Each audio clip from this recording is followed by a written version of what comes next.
Hey everybody, welcome on into ClayShareCon.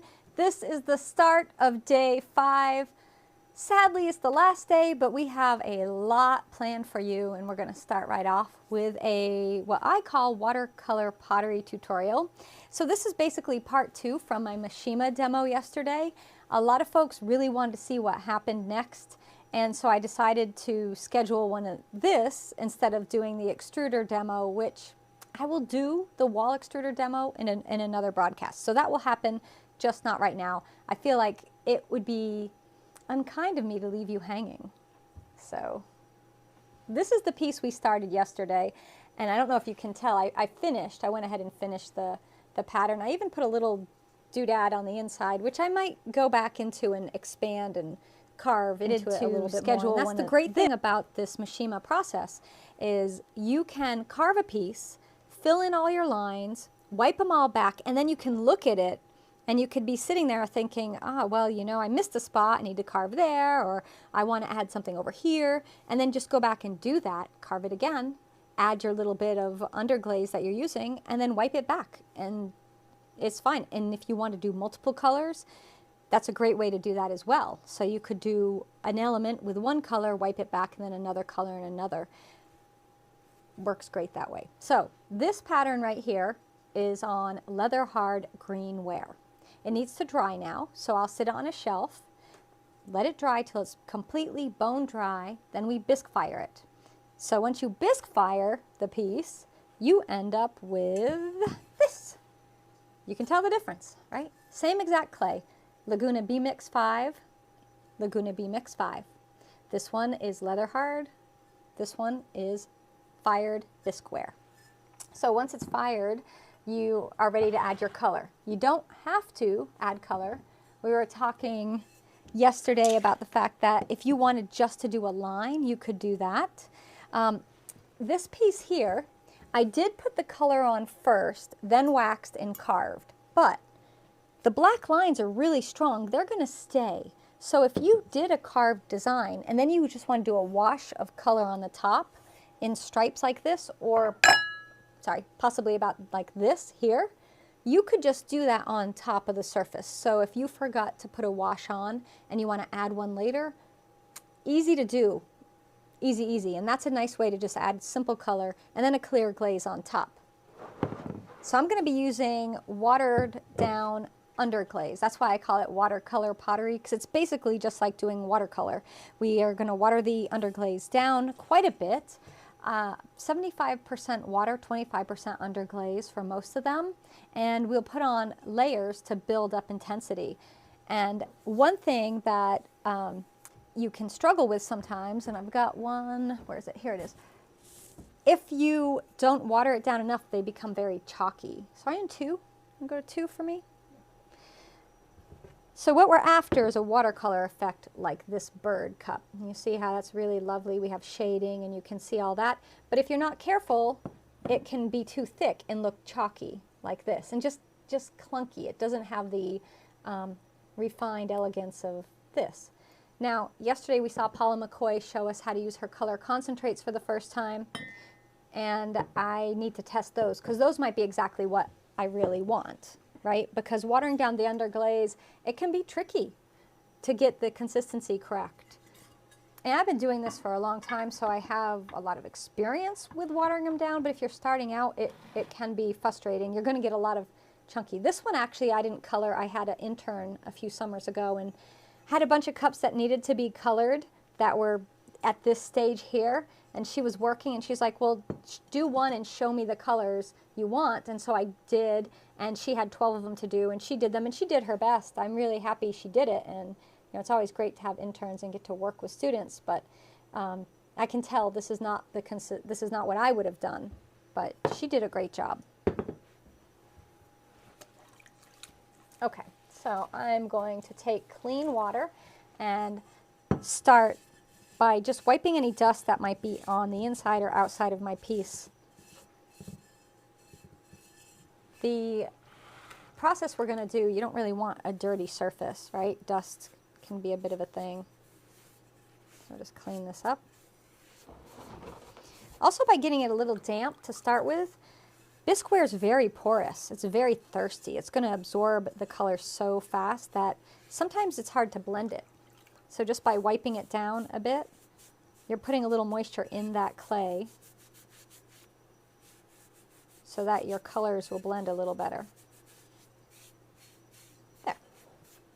All right, so we got our piece prepped up, ready to go. Got a paper towel. I've got a little palette. Again, Paula had this really great brush holder and water system. Different. I have a round one, but hers is a rectangle. I ordered one on Amazon and put it in the Clayshare Amazon shop too. So that'll be here in a few days. But in the meantime, I'm just going to have my brushes. I've got 4 of the bamboo Sumi brushes. Again, Paula has some really nice refined brushes. These are inexpensive teacher grade brushes. I don't usually spend a lot of money on them because they get destroyed quite quickly, and I just replace them. So, and then the 99-cent plastic palette, our best friend.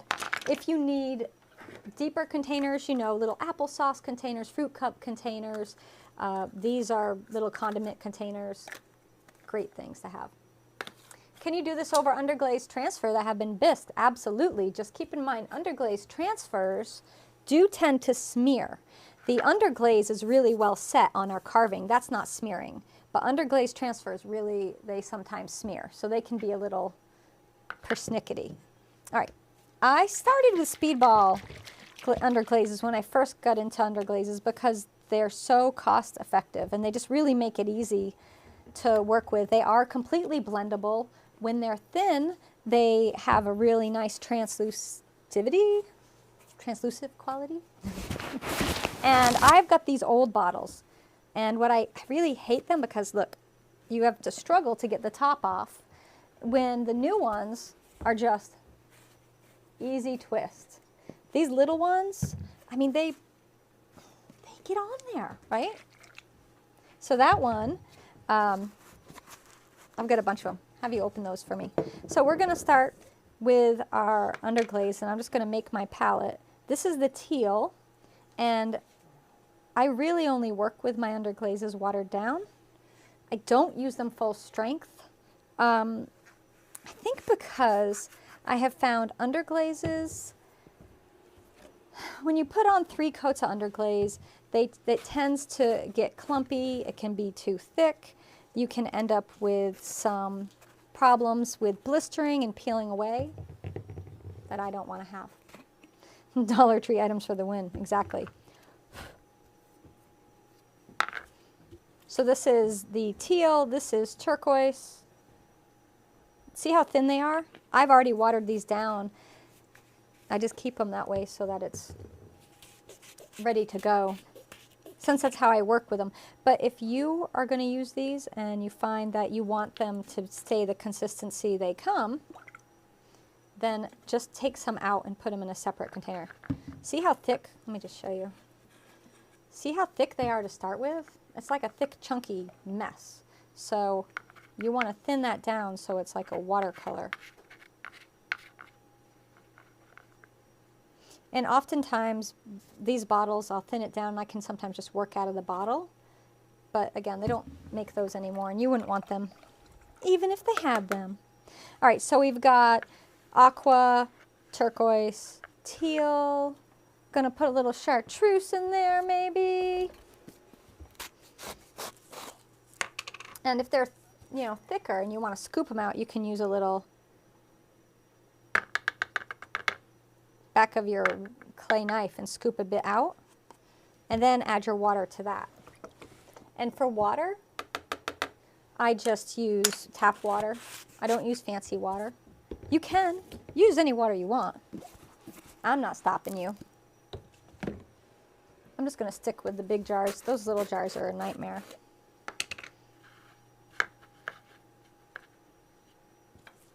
Saffron yellow.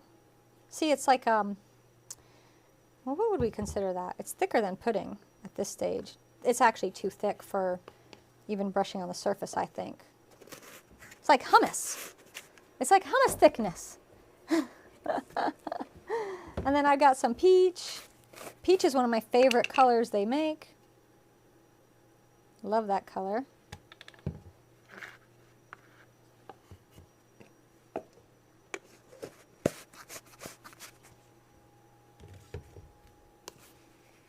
And a little bit of the flame red.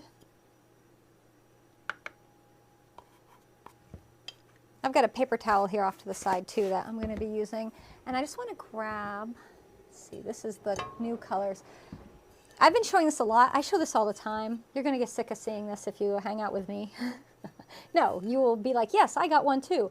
So I made a test plate with the underglazes I use, so I know what peach looks like, what melon looks like, saffron yellow compared to regular yellow. So I have my colors all laid out here, so I know what I'm going to get for the end result. Because although they dye them and tint them in the jars, they're not exactly the same, the dye, as compared to the finished underglaze. So just keep that in mind when you're working with them. Yes, bright spring, happy colors. A little sea blue. Need to shake that one up a little bit more. And then let's see, we'll do one more color. Or maybe we'll just keep it with this. No, I need a purple. Let's do the amethyst. Actually, I want to go darker. I want the royal purple. The amethyst is nice, so I'll show you. Here's the amethyst. It's got more pink in it. Here's the royal purple. And if you find that your underglazes are chalky, you can always add a drop or two of Darvan 7 and mix that in. It's a deflocculant.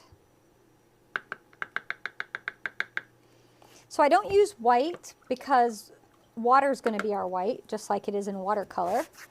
And for black, we just use the straight black out of the jar, or you can, since we're going to use so much of it, pour some out into a little bit bigger container.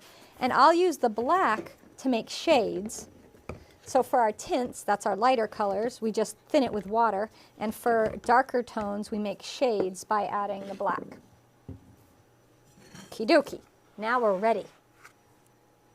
The rim template for my sample, I actually have a class on it. It's a cake plate, a cake board, like a paper. Here, I got a big one. I don't know where my little one is right now. Nope, dropped a bunch. See this? Watch out, I don't want to blind you. Cake board in the baking section of every store out there that has a baking section.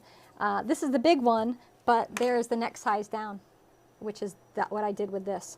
And what I love about this size is the scallops. There's 24 scallops, so you can do 24 underglazes per piece. So you know exactly what you can have. And you know, you can do that test plate and make it for underglazes, you can make it for glazes, you can make it for luster, whatever you want to do. Okay, now we're ready. Got my little plate. We're going to start adding our color. Got a couple different brushes. Usually I'll have one that I keep for the black, and then one for light cool and one for light warm tones, and another for dark cool and dark warm. I don't do as much warm tone as I do with cool tones. For whatever reason, I really love blues and greens, and you'll see a lot of that in my work. For example, a lot of blue happening here. All right, I'm going to grab the foam for Insta, get you guys in here. And I'm just going to start now. Often I'll have just a bucket of clean water that I will dip my brush in. You can also just have a little container of clean water. And this will be the water I use for thinning down my underglazes. You got cake boards at your Dollar Tree for $1. Awesome.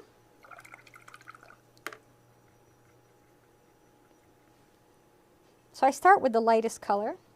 So that's going to be our yellow. And I'm just going to put some water into it. Then I'm going to twist my brush up. And it's filling the little Sumi brush. So we're going to do, I might put red out here too in a minute, but we're going to do, I was thinking it'd be fun to make the circles a rainbow. So I was going to do a yellow, and then orange, and then red, then purple. I'm going to do it a different rainbow, though. It's not going to be a rainbow like red, orange, yellow, green, blue, purple. It's going to be my kind of rainbow. Get to make our own rainbows. And so we're just dotting it on, and you'll see the color sit on the surface in a little like bead, and that's what you want.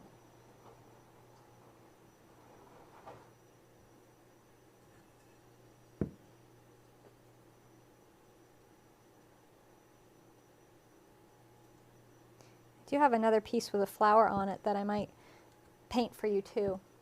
Paula McCoy is going to be doing more floral and with us today, and she does amazing tutorials on painting flowers.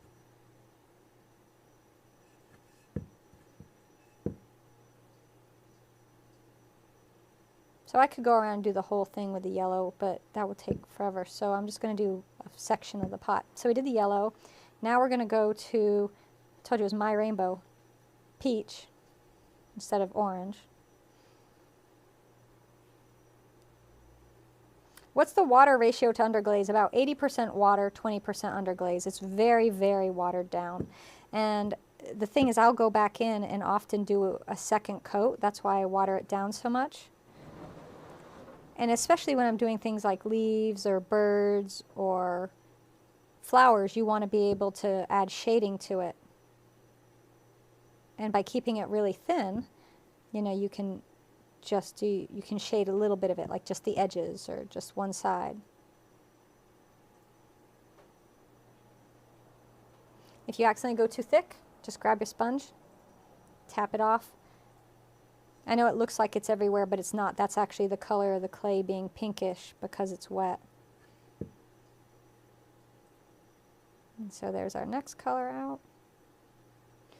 And then we'll go to the flame red. Now, when you water them down, they're not at all going to be the color that they are full strength. It's going to be translucent, it's going to be lighter. The reds go more pinky. I can get a beautiful pink out of the Speedball's red, because for a long time I didn't really like their pink. I used their red for my pink. And they do make a white. You can add the white if you want to.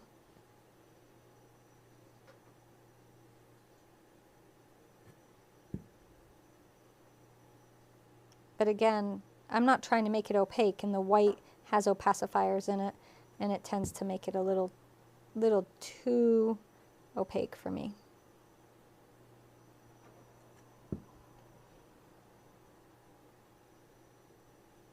So you can see this isn't super fast, quick done process. It takes a little bit of time.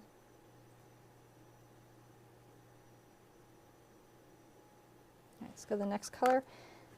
I think I am going to grab the carmine. That'll be a better bridge to the purple.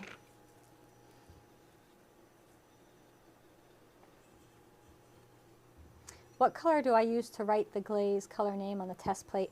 That was done with a Underglaze pencil.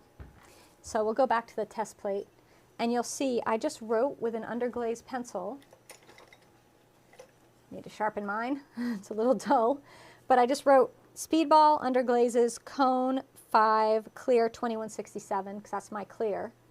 And this is B-Mix, so I know what clay it's on. And I did write the names first of what I was putting down, so I planned it out. And then I drew a line. You see how, I don't know if you can, if the camera's picking it up, you see there's a line in here? I drew a line with the Underglaze pencil in the middle of each one of these scallops because I wanted to be able to see how translucent this would be. And so that lets me know if the opacity of it. There is a class on making this exact plate and making the Underglaze test. It's a two-part. Making the plate is one, because it's a plate that we got holes in so we can hang it. And then making the Underglaze test plate is part two. So it's a, if you want to make that exact plate, you can go make one. All right, so I grabbed the carmine. And what you can do is I'm going to mix a little bit of the royal purple into the carmine to make, look at the color I just made. I don't know if the camera picks it up. There's that carmine, there's the royal purple. Here's them mixed about half and half, watered down. I have no idea what that's going to look like. But we're going to give it a try and see what happens.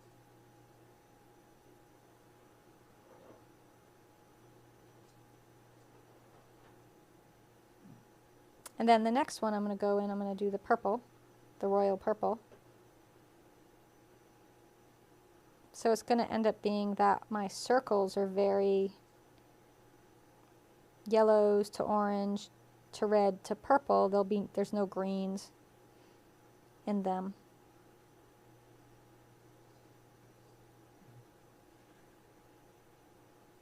Just just worked out that way. How are we in time? Make sure we're good. Oh, we're good.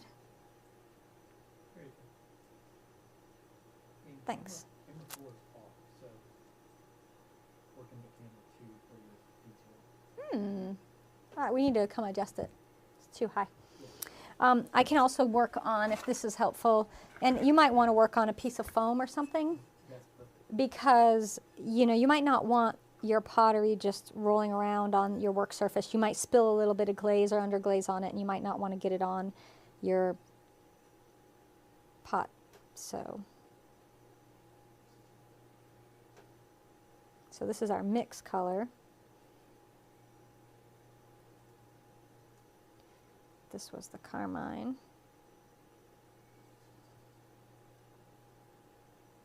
And then the royal purple.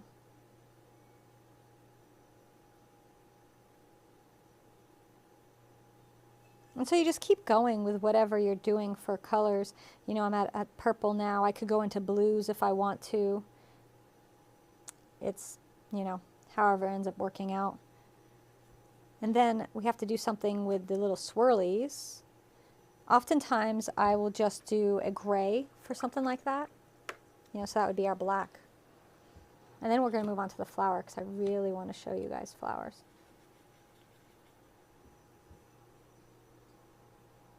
Although I don't think I want black. I think I want something bright. I'm going to go with turquoise. Because I don't have turquoise in the patterns yet, so we'll just go with that. And you just drag that around. You see it's a bead. You'll notice the bead's sitting on the surface of water with the color, and you just pull it down.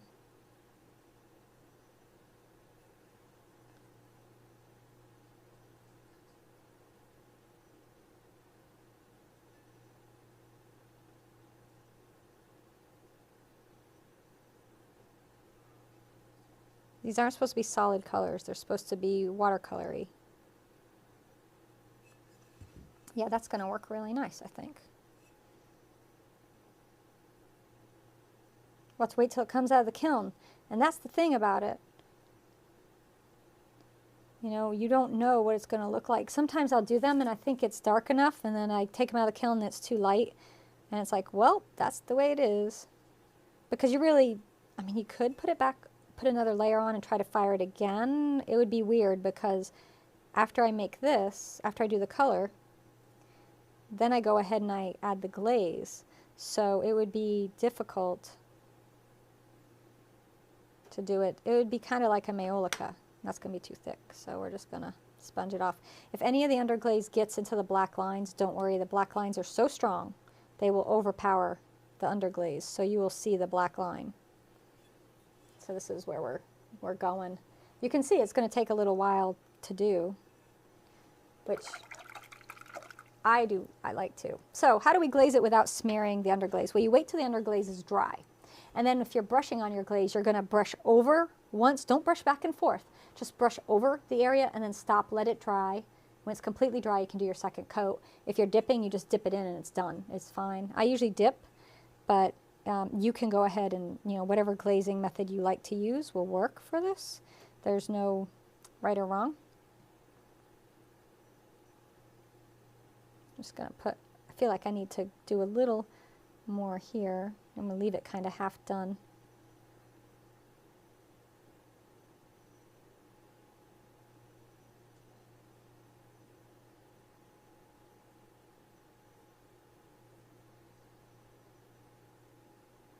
This is that mixed color of the carmine and that royal purple, and then just the royal purple by itself. So I think I'm going to end up grabbing a color called sea blue to do. I have one more circle in a lot of them, so I'll probably grab the sea blue to do that last color with. But see how it's coming along? It's sort of got a 70s effect, doesn't it? So could you use stroke and coats? Absolutely. Yes. Exactly. Yeah.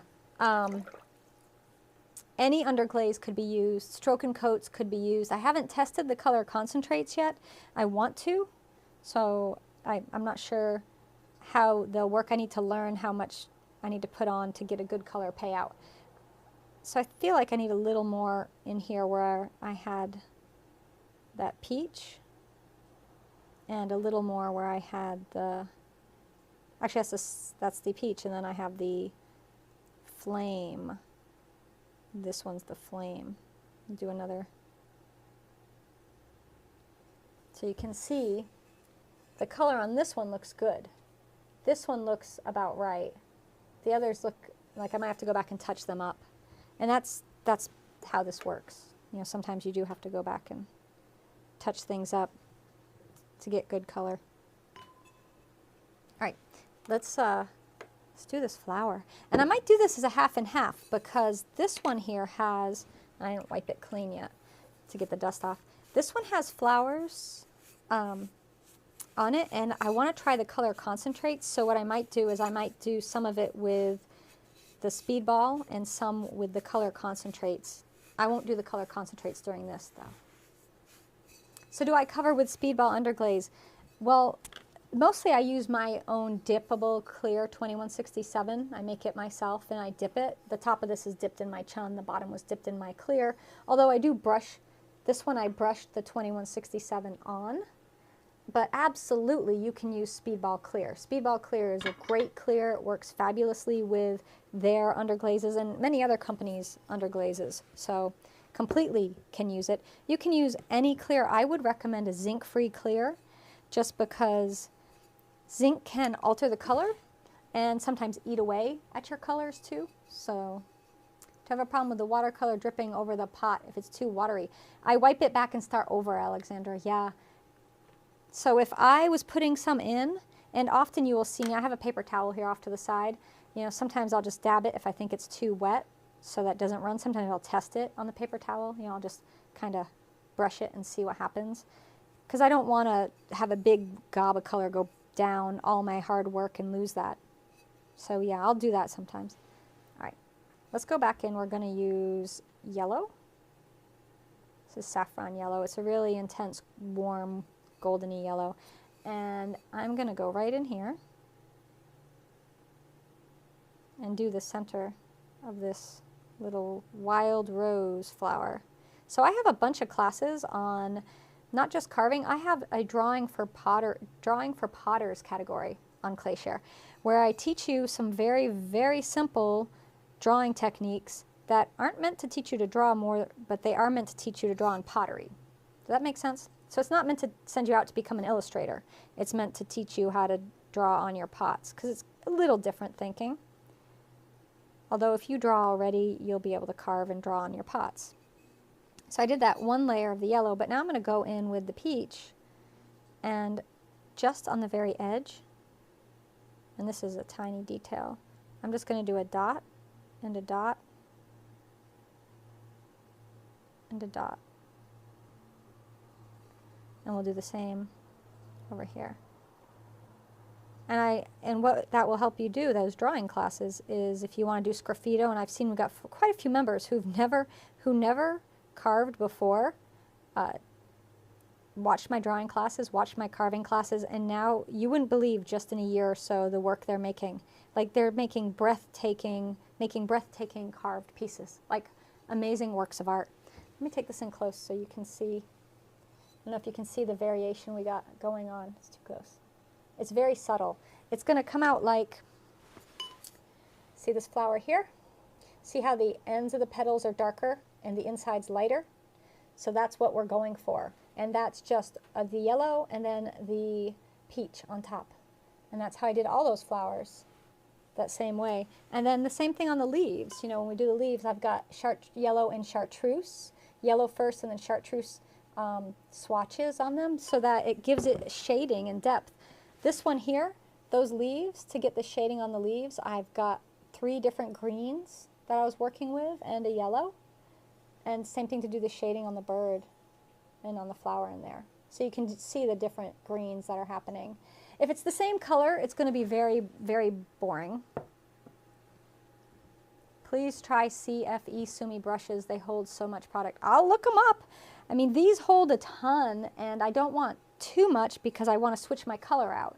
So if they're too big, the problem is now I have a brush full of yellow and I'm done my yellow.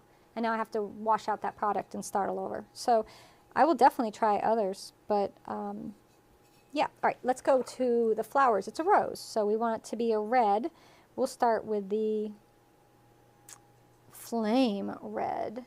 And the flame red is, let me just show you on my little test plate. This is flame red, this is red red, and that carmine is a deep color. So the flame red is a very much an orangey red, but not as orange as mandarin orange.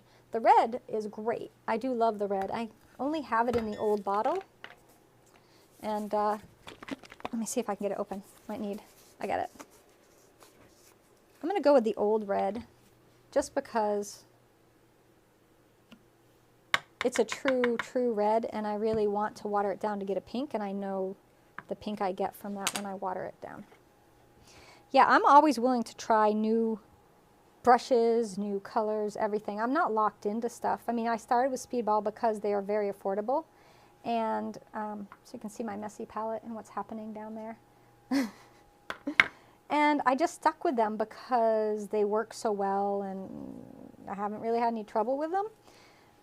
But if you're using another company's product and it's working for you, then I'm not saying switch at all. I'm just showing you options. All right, so we got our red. Let's just test it. And sometimes you could keep a little bisque tile off to the side and test it on that to see what's going down. So I'm going to put the red on, and it's very watercolory. So any brush that goes to a point is going to work really well for this. I know it looks super dark right now, but it's actually not going to be. It's going to be that lighter color, kind of like this flower. Let me find it. Right there, where that has the red on the ends. Let's see, what other ones am I working on? We'll just do this one because I'll do the one on this side. I'll do that one with the color concentrates just to see what happens. So now I want to make the ends a little deeper. I can either use the red again. So same watered down red. Don't do anything else. Same consistency of wateriness, and you just put that on the ends. And I think you'll be able to see. I'll come show you. I'll bring it up close. So just on the ends, same red. It's not a different color. You don't need a different color. You just put it on again, and that gives you that variation from light to dark. So now we have some shading going on there. And then we have leaves. So let's go in, and I'm just going to take the chartreuse. Chartreuse and pine green from Speedball are my two favorite greens they make. The other greens they have are fine. The leaf green's nice, and the avocado, but I really love the chartreuse. It's so bright. It's perfect. And the pine green, when you fire it to cone 5-6, it's can be thin when it's like an olive army green, and thicker it's just like pine, as the name suggests. So we got the chartreuse on there. And then let's see, do I have my pine green over here?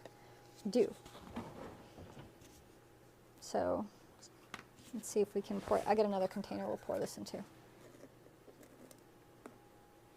Oh, it's so watery. Let me shake that up. What would I suggest for Mishima to get an even finer line than a diamond core tool? Well, did you try, Cheryl, the tiny ball they have? Because I use the L3, but they have this one, and I don't know if focus can't. Can you see how tiny? I don't think you can see how tiny it is. It's a needle. It's so tiny. So they have others. The other I broke. We're not going to talk about what I did to that end. But this is the needle one that they make. It is such a fine line. It's the tiniest line. It's like a hair, a very fine hair. So check that out. That one is what I would use for a very fine line. Some folks like to use an X-Acto knife, but X-Acto knives are really hard to control. They're very difficult to cut with. Yep, and don't worry about going over the black clay underglaze at all. I see people asking. Nope, the black on there will totally show through. It's very strong. It's much stronger than all the colors we're doing, so there'll be no problems. Let me show you. I painted right over the black lines. These were the carved lines, all that black line, and you see them, and I just painted over them. So there's not a problem. You don't have to worry about them. Here, look at this one. This was a little insanity. If I can get it focused. The amount of carving I did on this one, it's kind of crazy. The background of the flowers is over the top. But you can see those lines, right? And it really pops. All right, so I've got the pine, and I'm just going to put that on.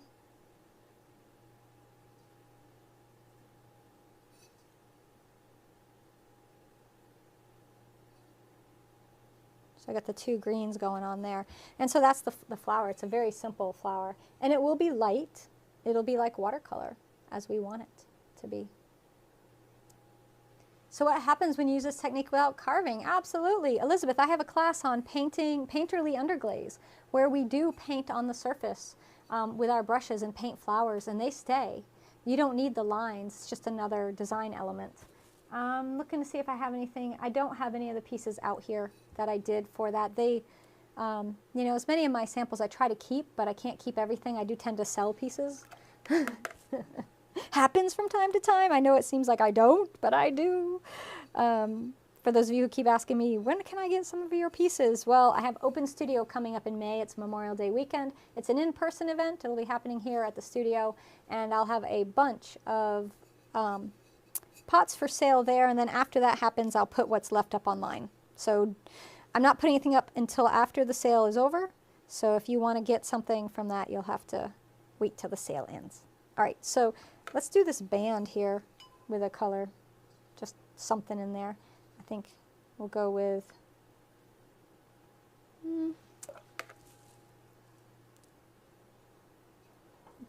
teal.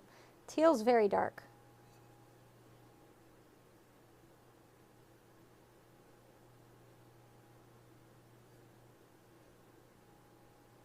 And see, I'm just letting the color fill in all the way. You can also keep Q-tips around. Those are really handy to clean up your messes. If you have a tiny little overbrush happen, just go in with the Q-tip and clean it up.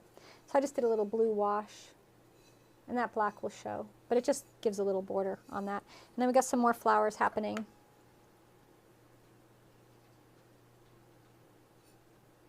Down here, put a little yellow, little yellow. Let's try,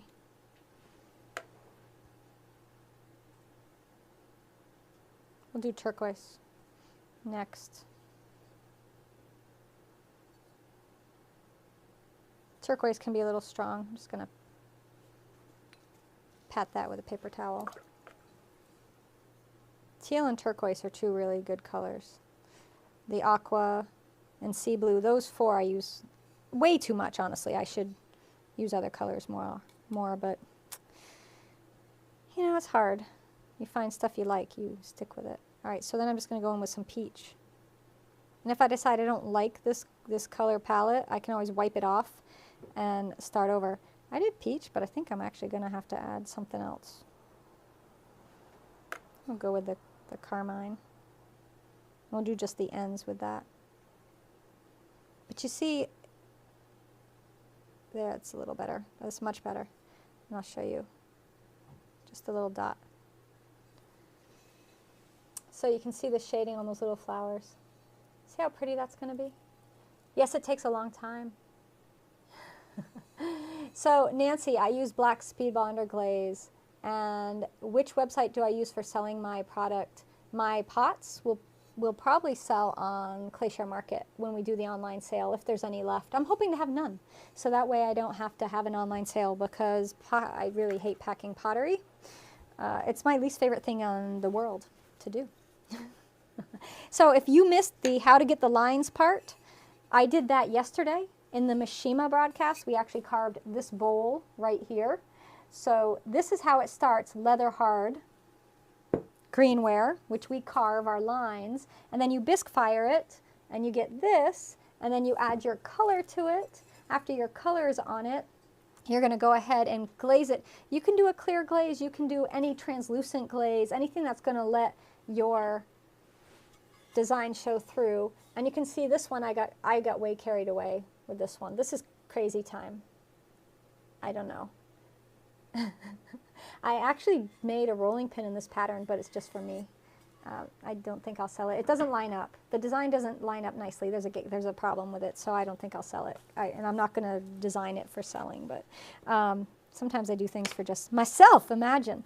And after we glaze and fire it, you get something maybe like this. Maybe like this. This has mother of pearl on the surface. You can tell, right? Look at how pearly it is. That's the difference. Let me show you all right. No mother of pearl, same clay. See how shiny it is? Mother of pearl shows better in real life than it does on camera. How do I choose my colors? So I make my color wheel, and I look at that to decide what colors I like to use. Without this, I'd be lost. Without this, I'd be staring at these bottles and like, what does that look like? You'd just guess. So make one of these. That's step one. You should make one no matter what. If you're using underglazes in your studio or glazes, any product, and you don't have a sample of it, you should make a test on, especially with underglazes, you should make a test on the clay you use, because everybody's clay is different, with the clear glaze you're going to use, and then fire it to the temperature you're going to fire it to. So this could look totally different if someone used it at cone 6. Some of the colors could burn out a little more. I go to cone 5. My favorite purple that they do, that is, I like the royal purple a lot. The regular purple is not bad. I have to say, Speedball's purple, I like Mako's grape bull. Is it grape? I like the Mako grape. I also like to use Amico's purples. Yeah, so some colors Speedball makes, they just don't have a purple I love as much as another company might, right? And that's just how it is. You don't have to be like, I only buy this company's underglaze, or I only buy this company's glaze. That's not how it's supposed to be. You find the colors you want. So let me grab my Amico glaze plates are over there, so I don't have them here in front of me. They're on that. We got 43 seconds. I'm not going to be able to grab them out, but you need to make your test plates. What is mother of pearl? I'm glad you asked. Mother of pearl is a luster, and I'm going to be doing that at the end of today, a luster broadcast. I'm going to teach you how to use lusters. So here we have platinum luster on this little grenade right here. These are gold luster, mother of pearl lusters, what's on that mug. You can really see on the handle how pearly, it looks like it's an iridescent lustery pearl. It's so beautiful. And we're going to do that at the end of today. So that's coming up this afternoon at 3:30. So, all right, that's what I got. Any other questions before we go? I think we're good. You can't wait to make your test plate. You will love it. You will love it. Okay. Now we have a tutorial with Michael Harbridge. He's going to come do some stencil raku. So I'm going to clean up all of what I got going, and then we'll be back at 10. Oh, it's early. At 10.